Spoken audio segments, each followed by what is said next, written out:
The Packers, the Giants, Week 14 in the National Football League.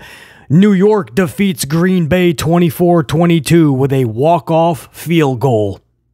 In the final 2 minutes when the Packers scored that touchdown, and the players are celebrating and Packer fans are jumping up and down, BC was like, "What are we celebrating? We're about to lose this game. Are you not watching this game?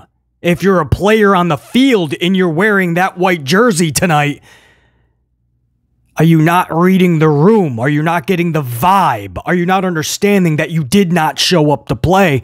There's no way you're going to hold that blue team on the other side of that 50-yard line for over a minute. It's just a matter of time. And it's really about, are they going to settle for a field goal? Because the way that the Giants were stormtroopering up that field, they could have scored a touchdown, and there's nothing we could have done to stop it.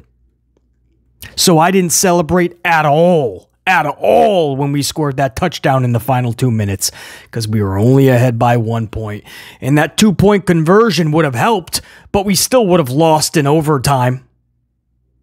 But it didn't even come to that because, of course, we couldn't get the 2-point conversion. LaFleur goes to number 11, Jaden Reed, again on the handoff. He just wants Reed to pull the Watson. That's good if you're going to do it once a game, twice if you're feeling really ballsy, 5 times in one game. They went to that play 5 times. It only worked once, the first time. There's Jaden Reed going for that same round out on a 2-point conversion. They didn't even have to know that it was coming. You only have 2 yards, so everything is stuffed. That type of play is not going to work, especially when you just did it 4 other times in the game. But at the 2-yard line? That play is designed because your receiver has such speed, they can do a breakout, hopefully, and get 10, 15 yards, bare minimum. The 2-yard line, that's your best 2-point conversion play. So because of that, we were only ahead by that 1 measly point. Don't have to worry about going to overtime. 1 field goal, this game is done. And it only took them about 20, 25 seconds to get past the 50-yard line. And by that time, they were just playing around with us like a toy mouse in front of a cat. And there's nothing we could do because we didn't show up to play football. This was another one of those pathetic Packer performances. You know, the same type of performance we've seen all season long. Game after game, week after week. And the last 2 weeks were really funny, right? We defeat the Lions on Thanksgiving Day. Then a week later, last week, we defeat the Kansas City Chiefs. And the whole football world starts to say, well, the Packers are the real deal, man. Jordan Love is on his way. He's found himself. He's clicking. He's found the groove. Stella got his groove back. The insiders, Fox Sports, ESPN, they got him in their top 10 teams in the NFL. Top 10. Are you watching this Packer team? Okay, we had a couple of decent weeks. But if anything, this past week showed us something, right? The Lions and the Chiefs are both going through their mid-season struggles. It just happened to coincide with their games against Green Bay, so we looked pretty damn good. So the NFL, Colin Cowherd talking about how we're going to run the table now to get into the playoffs. We're going to run the table, Colin says for Fox Sports. Running the table. We can't even get past the Giants. The Giants, and we still got 4 games left. And we're going to run the table. They got us in the top 10. They're talking about Jordan Love. They're comparing numbers, right? Through the first year for Aaron Rodgers, Love is right there. Are you kidding me? Did you watch those games in the first year for Rodgers? Wasn't missing like this. Rodgers was not playing bad like this. Statistically, it matched up somehow. I get it. A weird way the universe has a way of working itself out. I get the numbers are eerily similar. But the level of play is much different, I assure you. We were all around for those Rodgers years, those beginning struggles. Jordan Love, this should not be in week 14. Jordan Love has been in this league for years now. Jordan Love has been starting games before this year. Jordan Love has taken live snaps in real games, regular season games in years past. There's no reason that in week 14, we're seeing the same Jordan Love from 3 years ago. Back-to-back, decent to even good weeks at times for Jordan Love in this Packer team. How much of that was because the Lions and the Chiefs were about to be in a downward spiral? How much of that was because they were not playing up to their par? And we just happened to bring together some reasonable, formidable, applicable football team and game to the stadium. Because that's not something we've done all season. Most of these games we're showing up, and I don't know what we are showing up to. Are we showing up to play badminton? Maybe some battleship? A little game of Twister or some Yahtzee? Because most weeks, it's clear this team isn't showing up to play football. And then we had 2 weeks against the Lions and the Chiefs. Packer fans got a little bit of hope. We're in the 7th playoff seed, right? We've got the 7th spot, 6-6. We're a 500 team. We clearly can beat the Giants, right? It's the Giants. Got the Panthers coming up. And then our Vikings right in our division. We can handle our own business. It's looking good, right? Because we won a couple games in a row. Packers fans got some hope. The insiders, Fox Sports, ESPN Sports Illustrated. Whoa, the Packers have come to life. It's a new team. Jordan Love has found his groove. No, he didn't. Relax. Pump the brakes. Don't get ahead of yourself. Nobody found anything. This was the New York Football Giants. They're damn bad. And if you think that Tommy DeVito is the answer. Tommy DeVito beat the Packers. Think of that, please. Look at his line, if you don't mind. 158 yards with 1 touchdown. Beat the Green Bay Packers. And no disrespect from one Italian to another Italian. And you gotta love the story. This dude still lives at home with his parents. They make him meatballs and pasta and tortellini and fettuccine alfredo, and they tuck him in at night. They read him bedtime stories. Old school Italian family. Love it. Love the story.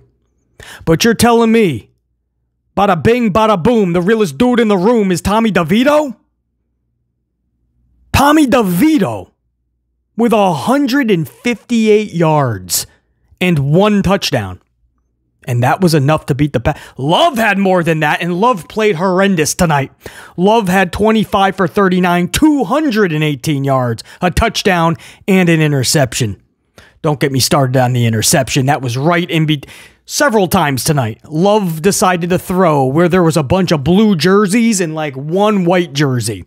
Couple of times it bounced off a New York Football Giants chest. Should have been intercepted. One time, it just, even if they wanted to bat it down, they were going to catch it because it was right between the numbers. So this player had no choice but to intercept the ball. Sorry, Jordan Love, I'm going to have to take this gift you give me. Somehow, Jordan Love only had 1 interception. Should have been about 3 or 4. Don't get me started on the overthrown balls, the underthrown balls, the far west, the far east. These receivers, even when they were catching it, Troy Aikman made the call. Man, he is making these receivers really work hard for these completions. That was a quote by Troy Aikman, and even Joe Buck laughing at that. Nothing was easy for the receivers. And that's only when they completed it. 25 for 39, 76 rating for Love. Tommy DeVito has 113 rating. 113 to Jordan Love's 76. This is Jordan Love, the guy that replaced Aaron Rodgers, is getting his ass whooped by Tom DeVito in his measly 158 yards and 1 touchdown. No, it was methodical. It was the way that they did it. Rushing, you're telling me A.J. Dillon only had 53 yards when you don't have Aaron Jones.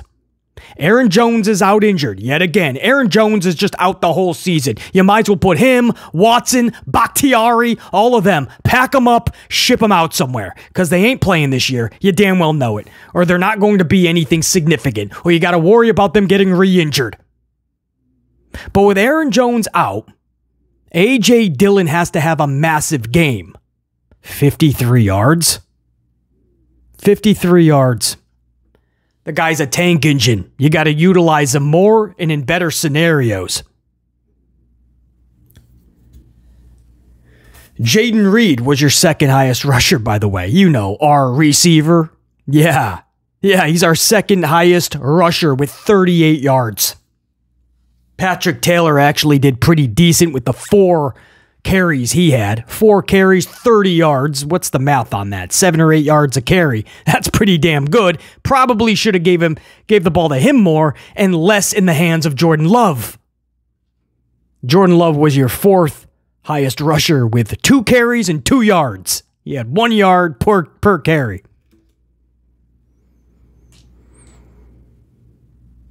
Our total for rushing yards was 123. The Giants' total for rushing yards, 209. We got beat on rushing yards, 82 yards. The better part of a football field. And that's the 4th time this year that the Packers have let over 200 yards go in rushing. Over 200 yards walked on our defense. That's 2 complete football fields. So let's just have some fun and translate that into 2 full touchdowns scored on our defense off the bat. That's before any other part of the game plays its course. Right from the jump, just rushing yards alone, that's more, right? 209 yards. So it's 2 complete touchdowns and then 9 yards towards your next touchdown with all the passing yards we add on. So say you add on another, what they have, 158 yards in passing. That's another touchdown up front. You put the 58 with the other 7 or the 9 with the rushing and you can add a field goal. So right there, that's 24 points you can give to the Giants.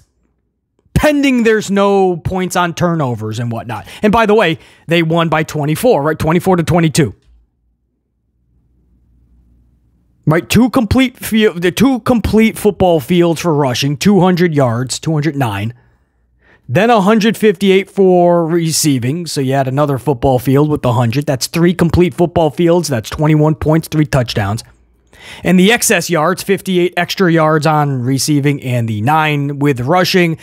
There you go. You have 60, 67 more yards. That's a field goal, right? Not enough for a so 21 plus the field goal, 24. There's your 24. Now, we're having a little bit of fun, but that's how you can break it. You can translate it that way. When you're giving up that many yards, it's going to translate into points. This just worked out perfectly as to how we would translate it. 24.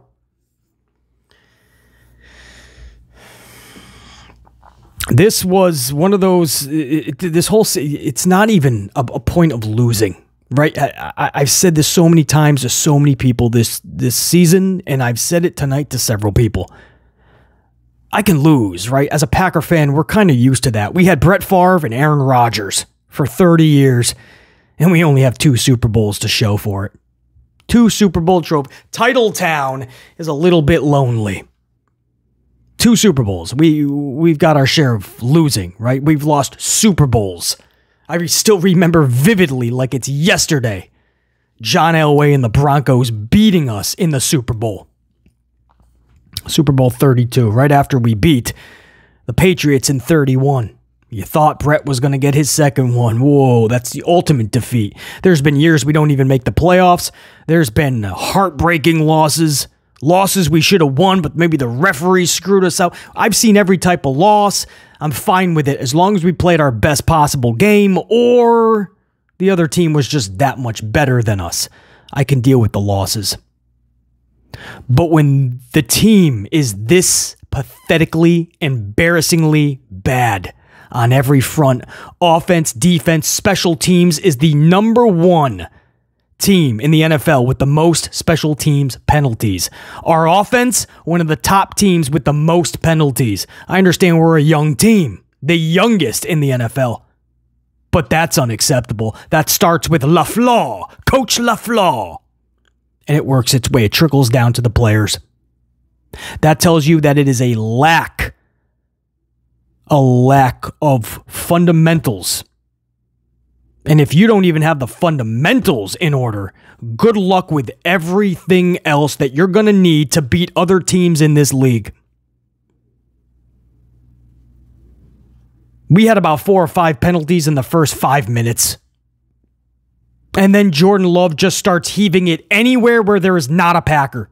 If a Packer is wide open, he's going to make sure it's 12 yards from that player. This ball was drifting every which way. Commentary is laughing. They're getting actually upset. They just want to go to halftime so they can just make some calls, get out of New York as fast as possible, because they already saw where this game was going. Troy Aikman, Joe Buck were absolutely just horrified by what they were witnessing with the Packers, and I don't blame them. Coach LaFleur, literally with his head down, audibly, and it's not many times we've seen this with Matt LaFleur. But Coach couldn't even pick his head up. Coach was screaming at players. Audibly and visibly upset was Coach LaFleur, and I know he holds himself accountable just like the players. This was one of the, I want to say it's one of the hardest games I could ever witness, but I've seen this type of game so many times this season already, where the entire team just doesn't show up to play for 4 quarters. Now you say, well, BC, at the end, they came to life a little bit. Okay, we've seen that in the other games too, which I'm talking about, right? That there's these drives, maybe a little bit late in the game, where they show a little bit of a pulse. That's not good enough. Everything changes when you get in the late stages. The defense for the other team starts to play a little bit more safe, or the offense comes to life with their 2-minute drill. It changes things. The fourth quarter will change because the flow is not that nice current anymore. That flow is all over. It is a tidal wave. So I've seen this type of loss so many times this year. It is numbing at this. It's beyond heartbreaking. It's beyond pathetic. It is absolutely embarrassingly numbing to watch the Green Bay Packers in 2023. Numbing. You watch this game as a Green Bay Packer fan, you're appalled. If you're not a Packer fan and you had to watch this game, you saw just how bad the Packers are. And that sucks because there's potential in this team. There's so much potential. This is a team that, even if they were at their worst, the Lions and the Chiefs were still defeated by this team. We still did lose games by just 1 point. There's potential there. And I know you say, well, BC, they're the youngest team. BC, you said it yourself many times, there's potential. It's one of those seasons, it's growing pains, right? Get it out of their system. They're going to grow. They're going to mature. They're going to get better. You have to have these type of moments in games, BC. That's fine. That's fine. It doesn't take away what we're witnessing. These are not just growing pains. These are not just losses. These are not just games where you didn't show that progression that you've been showing all year. No, these are absolute pathetic performances. This is a whole team showing up and not playing football, like the fundamentals of it. It's not showing progress. It's performances like Love acting like it's his first game 3 years ago. And Rodgers got injured for a few plays. Here comes Jordan Love. The defense didn't show up at all. Like, at all. Forget Love just absolutely being miserably bad tonight, yet again. Which has been most of this season. Jordan Love has been miserably bad. He has a problem with, getting the ball to the receiver. And that's a problem because he's the quarterback. It's kind of his job.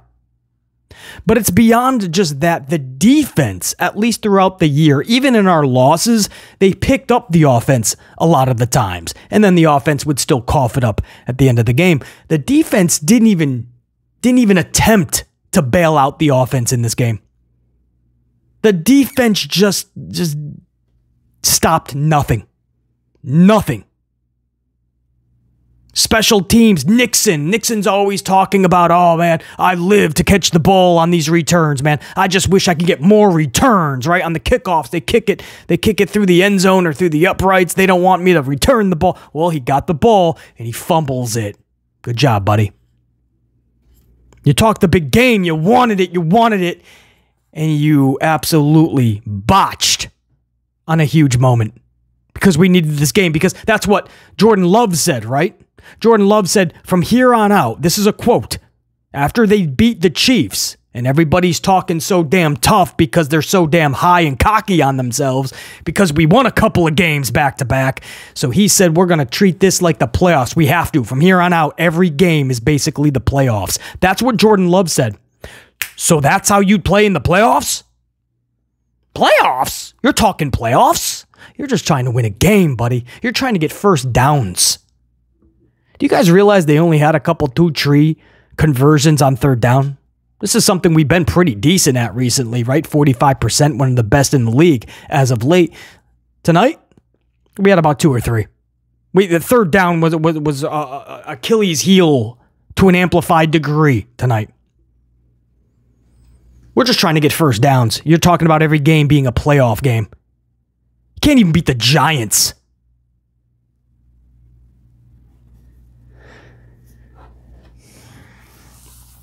This one's tough. This one's tough because, again, it's not just a loss. This was just like it's watching your team and knowing that you could put in a height, like, no joke, guys. I can't even say this like it's a joke. You can put in a high school team, and I don't know how you would get anything worse. Jordan Love was not throwing it near the receiver, not even near them. Our defense was stopping nothing at all. You could replace all 11 New York Football Giants on that field, the entire offense, and put in 11. You could put in six snails and 5 turtles. And they would somehow get by our defense. Special teams, 6 penalties, fumbles. Every facet. They didn't show up to play a football game when we needed it the most. This is big. We got the 6-6 somehow when the season was lost because we do suck this year. Potential, but it's not showing. So we suck. But we got a couple of big W's the past 2 weeks. So somehow here we are at 6-6. You got to beat the Giants from New York. You have to beat the Giants. They are 5-8. 5-8. Or were they 4-8 before this? What are they now? 5-8 now. They were 4-8. 4 games they won. 8 games they lost. That tells you that stat-wise, they're worse than us somehow. But such is the case. All the teams that are worse than us this year somehow whoop our ass. And it's not just a straight-up loss. We totally get beat and embarrassed from the jump in every facet. And again, you have to watch these games to truly understand just how bad we are. Because you see the score, and this has been throughout the season. There's been a lot of close games. So you look at the score and you go, well, BC's a little dramatic and embellishing just a little bit. He's saturating the truth a little bit. It wasn't that bad. I mean, 24-22. Come on, BC. But if you watch the game, you watch exactly what Troy Aikman, Joe Buck, Coach LaFleur, and why he was miserable the whole game. The Packer fans in attendance, the Packer fans at home, anybody who's not even a Packer fan just watching this game who enjoys the NFL, you know how bad the Packers played tonight. 24-22. How deceiving that is. There was zero reason we don't pick up this. There's no reason we don't pick up this W. We go on to be 7-6, and we take on the Buccaneers next week, and we just take care of business. There's no reason we should not have beaten the football Giants, because as bad as we did do, the score does say 24-22. Could you imagine if we played halfway decent? Halfway. Could you imagine if we just showed up to play a football game?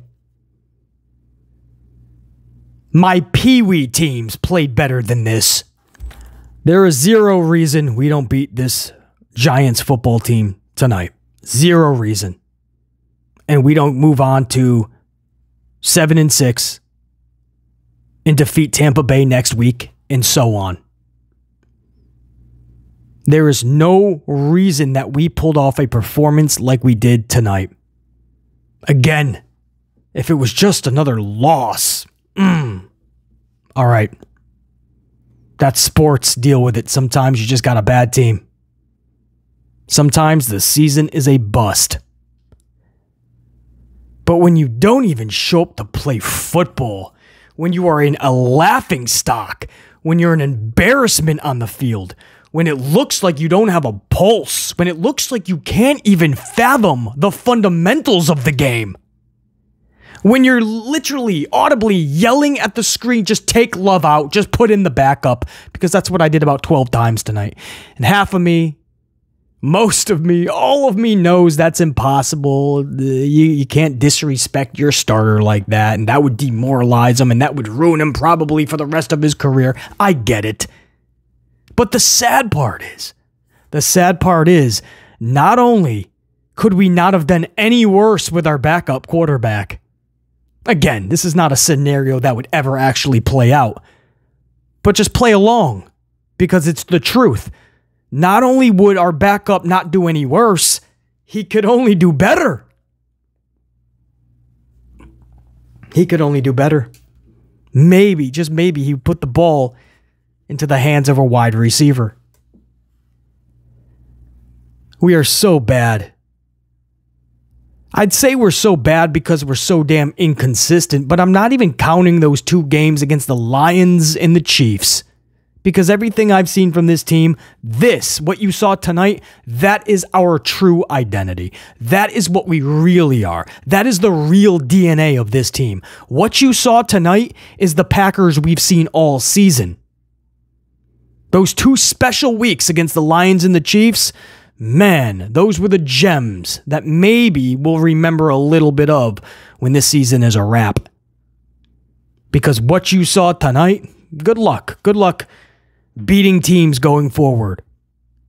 The Giants, the 4-8 Giants just whooped our ass, had their way with us. We had no answers. We didn't even show up to play them. We looked like a bunch of embarrassing idiots out there. Schmucks, dumbasses. I could not be any more disappointed in this team. Honestly, this game was huge. Huge. If you're just going to lose it because they were a better team, cool. But if you're going to go out there and absolutely shit the bed in every facet of the game, if you're going to go out there and make a mockery of football, which is what they did yet again this season, if you can't beat the Giants with Tom DeVito, who's being tucked in by his parents tonight, after he eats spaghetti and meatballs, of course, his favorite on game day. If you can't beat Tom DeVito in his 158 yards of total passing, what are you going to do?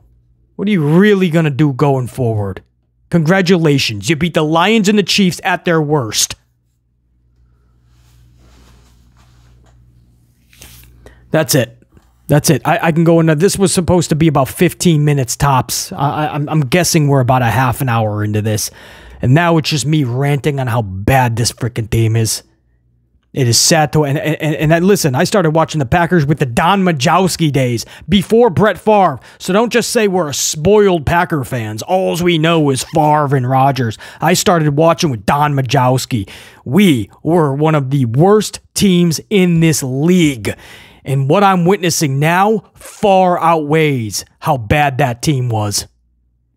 This is just not bad football. This is pathetic football. This is embarrassing football. I would not wish this on anybody to have to watch. Because coming from somebody who has played this game for many years, this is a tutorial on what not to do, how not to play football.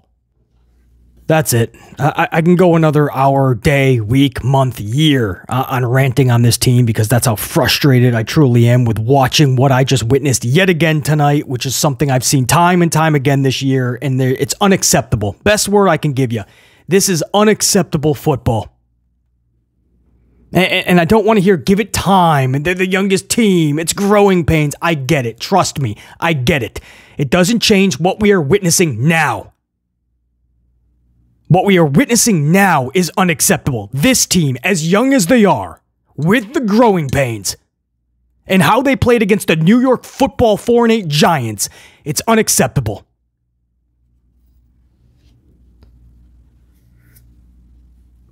So like I said from the jump, when I said this was not going to be an actual review, and it's not. I have no intention, nor am I going to go through every quarter and break down every play, because it'll just get me more mind-numbingly frustrated. But like I said from the jump, this team that we saw tonight, they're not even worth our words. So the fact that I win a half an hour, that was off sheer frustration, trust me. Because they did not earn a half an hour of words from BC. That's the Packers Week 14. One of the most miserable games I've ever witnessed, and I feel like that's our running theme this year.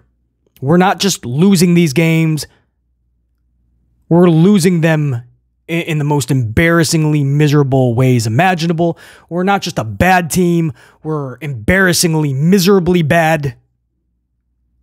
That's the Packers. Jordan Love, the way he played tonight, right? Let's just judge tonight. The way Jordan Love played tonight, one of the worst quarterbacks I've ever seen play the game.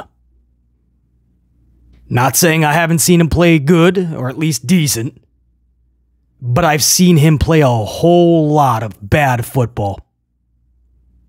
And a lot of those plays really could have helped us, really could have gotten us those first downs and driving down that field. He missed so badly, so often, we never stood a chance. 24-22, the Giants beat the Packers. Buccaneers are up next. I have no expectations for this team. I have no...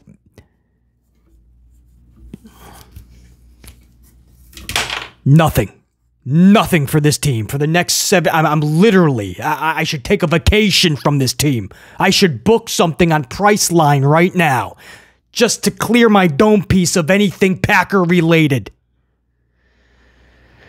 But we will be right back here next week, reviewing the Packers and the Buccaneers. Sunday afternoon, week 15. Until next time, and there will be that next time. Top guys, we are out. Current status, check you.